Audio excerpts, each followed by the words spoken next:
സ്വർണം ബമ്പർ സമ്മാനമായി 2000-ൽ ബുദ്ധി തോന്നിയവരുടെ പോക്കറ്റില് ഇന്ന് ലാഭം 7.8 ലക്ഷം.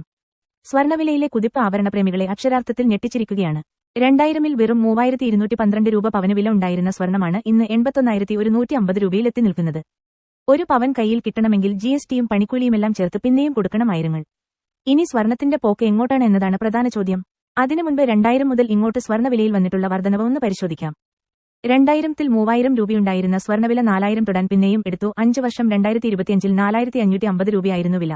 5 വർഷം കൊണ്ട് വെറും 1338 രൂപയുടെ മാത്രം വർധനവ്. 2009-ലാണ് ആദ്യമായി സ്വർണവില 11,000 കടന്നത്. 2015-ൽ 15,000 തൊട്ടു. 2019-ൽ സ്വർണവില 25,000-ന് മുകളിലെത്തി.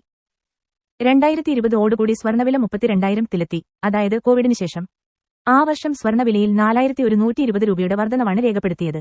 എന്നാൽ 2020-നും 2025-നും ഇടയിൽ 49,040 രൂപയുടെ വർധനവാണ് രേഖപ്പെടുത്തിയത്.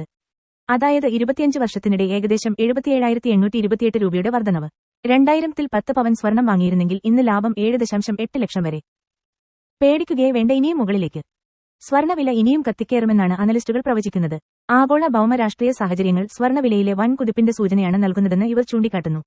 കാരണങ്ങൾ നോക്കാം. US തൊഴിൽ ഡാറ്റ. നേരത്തെ റിപ്പോർട്ട് ചെയ്തതിനേക്കാൾ ഏകദേശം 10 ലക്ഷത്തോളം തൊഴിലവസരങ്ങൾ കുറഞ്ഞുവെന്നാണ് യുഎസിലെ പുതിയ തൊഴിൽ കണക്കുകൾ വ്യക്തമാക്കുന്നത്. ഇത് സാമ്പത്തിക മാന്ദ്യത്തെക്കുറിച്ചുള്ള ആശങ്കകൾ വർദ്ധിപ്പിക്കുന്നുണ്ട്. പ്രസിഡന്റ് ട്രംപിന്റെ കീഴിലുള്ള സർക്കാർ ചെലവുകളും ധനനയങ്ങളും സംബന്ധിച്ച അനിശ്ചിതത്വവും വിപണിയിലെ ആശങ്കകൾക്ക് ആക്കം കൂട്ടുന്നു. റഷ്യ-യുക്രൈൻ യുദ്ധം. റഷ്യ-യുക്രൈൻ യുദ്ധം അവസാനിപ്പിക്കാനുള്ള ട്രംപിന്റെ ശ്രമങ്ങൾ ഇതുവരെയും ഫലം കണ്ടില്ല. ചർച്ചകൾ ഒരു ചെറിയ വെടിനിർത്തലിന് വഴിയൊരുക്കിയെങ്കിലും പിന്നീട് സംഘർഷം രൂക്ഷമായി. ഇത് ആഗോള അരക്ഷിതാവസ്ഥ വർദ്ധിപ്പിക്കുകയും സ്വർണത്തെ സുരക്ഷിത നിക്ഷേപമായി കാണുന്ന പ്രവണത കൂട്ടുകയും ചെയ്തു. ദോഹയിലെ ഇസ്രായേൽ ആക്രമണം. ദോഹയിലെ ഹമാസ് നേതാക്കളെ ലക്ഷ്യമിട്ട് ഇസ്രായേൽ നടത്തിയ വ്യോമാക്രമണത്തിൽ നിരവധി പേർ കൊല്ലപ്പെട്ടു. US പിന്തുണയുള്ള വെടിനിർത്തൽ ചർച്ചകൾക്കിടെ നടന്ന ഈ ആക്രമണത്തെ ഖത്തറും മറ്റ് അറബ് രാജ്യങ്ങളും ശക്തമായി അപലപിച്ചു. ഇത് സമാധാന ശ്രമങ്ങളെ സങ്കീർണമാക്കുകയും പ്രാദേശിക യുദ്ധഭീതി വർദ്ധിപ്പിക്കുകയും ചെയ്തിരിക്കുകയാണ്. ഈ സംഘർഷം സ്വർണവില ഉയർത്തുന്നതിൽ നിർണായക പങ്ക് വഹിച്ചു. ചൈന റഷ്യ ഇന്ത്യ കൂട്ടുകെട്ട്. ചൈനയിലെ ടിയാൻജിനിൽ നടന്ന ഷാങ്ഹായ് കോർപ്പറേഷൻ ഓർഗനൈസേഷൻ സ്കോ ഉച്ചകോടിയിൽ ചൈന, റഷ്യ, ഇന്ത്യ തുടങ്ങിയ അംഗരാജ്യങ്ങൾ ഒരു പുതിയ സാമ്പത്തിക ചട്ടക്കൂട് രൂപീകരിക്കുന്നത് ചർച്ച ചെയ്തിരുന്നു. US നേതൃത്വത്തിലുള്ള സ്ഥാപനങ്ങൾക്ക് ബദൽ സൃഷ്ടിക്കുക എന്നതാണ് ഇതിലൂടെ ലക്ഷ്യമിടുന്നത്. സ്കോ രാജ്യങ്ങൾക്കായി ഒരു പുതിയ ഡെവലപ്മെന്റ് ബാങ്കും സാമ്പത്തിക സഹായവും പ്രസിഡൻസി നിർദ്ദേശിച്ചു. ഇത് ആഗോള ഭരണ സംവിധാനം മാറ്റിയെഴുതാനുള്ള ചൈനയുടെ ശ്രമങ്ങളെയാണ് കാണിക്കുന്നത്. ഒരു ബഹുദ്രുവ ലോകക്രമത്തിലേക്കുള്ള ഈ മാറ്റം ഡോളറിന്റെ ശക്തിയെക്കുറിച്ചുള്ള സംശയങ്ങൾ ഉയർത്തുന്നു. ഇതിന്റെ ഭാഗമായി പല രാജ്യങ്ങളിലെയും കേന്ദ്ര ബാങ്കുകളും നിക്ഷേപകരും സ്വർണം വാങ്ങുന്നത് വർദ്ധിപ്പിച്ചിട്ടുണ്ട്. ട്രംപിന്റെ താരിഫ് നയങ്ങൾ. US താരിഫുകൾ 1935-ന് ശേഷമുള്ള ഏറ്റവും ഉയർന്ന നിലയിൽ എത്തി നിൽക്കുകയാണ്.